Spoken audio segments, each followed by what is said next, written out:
அந்த sugar baby சாங்கை நீங்கள் பார்த்துருப்பீங்க. அதுலேயே தெரிஞ்சிச்சு த்ரிஷாவை எந்த அளவுக்கு இந்த படத்தில் யூஸ் பண்ணியிருக்காங்கன்னு சொல்லிட்டு. உண்மையிலே பக்காவாக இருக்கும். ஒரு அரபிக் மியூசிக்கில் வந்து போட்டிருக்காப்புல. உண்மையிலே அந்த மியூசிக்கே ஒரு மாதிரியான வைபு. அந்த பாருங்கள், சூப்பர் சிங்கர்லேருந்து எல்லா படத்துலையும் வந்து இந்த சாங்கை போட்டு ட்ரெண்டிங் பண்ணிடுவாங்க. அந்தளவுக்கு இந்த சாங் வந்து சுகர் பேபி சாங் இருக்குது. அதில் த்ரிஷா சொல்லவே தேவையில்லை.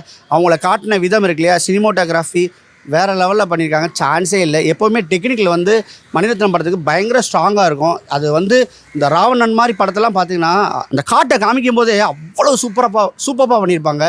முன்னாடி ஒரு காலத்தில் சொல்கிறோம், கேப்டன் பிரபாரன் தான் வந்து அருமையாக காமிச்சிருந்தார் காட்டை, ஆர்கே செல்வமணி சார் சொல்லுவோம். ஆனால் அதையும் தாண்டி ராவணன்லாம் பார்த்தீங்கன்னா அப்படி இருக்கும். அதுலேயும் நம்ம உலக அழகி ஐஸ்வர்யா ராயை போட்டு பின்னிருப்பாப்புல. கடல் கூட பார்த்தீங்கன்னா சினிமாட்டோகிராஃபி, மியூசிக் வைஸ் எல்லாமே நல்லாயிருக்கும். ஸ்கிரிப்டில் கொஞ்சம் சின்னதாக ஒரு சொதப்பினால அந்த படம் வந்து கொஞ்சம் அடி வாங்குச்சுன்னு சொல்ல முடியும். ஆக மொத்தத்தில் வந்து இந்த படம் தக் லைஃப் வந்து மணிரத்னத்துக்கும் கேரியர் பெஸ்ட்டாக இருக்கும், கம்பேக்காக இருக்கும். உலகநாயகனுக்கும் வந்து பார்த்திங்கன்னா கேரியர் பெஸ்ட்டாக இருக்கும். எஸ்டிஆருக்கு வந்து செம்ம ஒரு சேஞ்சஸாக இருக்கும். ஏன்னா இப்போ வந்து பார்த்திங்கன்னா எல்லாருமே எஸ்டிஆரோடைய போட்டியாக நிறைய பேர் வந்துகிட்டு இருக்காங்க. ஜெயம் ரவி சொல்லலாம், அடுத்து வந்து நிறைய பேர் சொல்லலாம், அப்படி சொல்லிகிட்டே போகலாம். அவங்களுக்குலாம் வந்து பார்த்தீங்கன்னா எஸ்டிஆர் ஒரு தனிப்பட்ட ஆள், ஒரு யூனிக்கானவன் சொல்லிட்டு இந்த படத்தில் கண்டிப்பாக ப்ரூவ் பண்ணியிருப்பான்னு சொல்கிறேன்.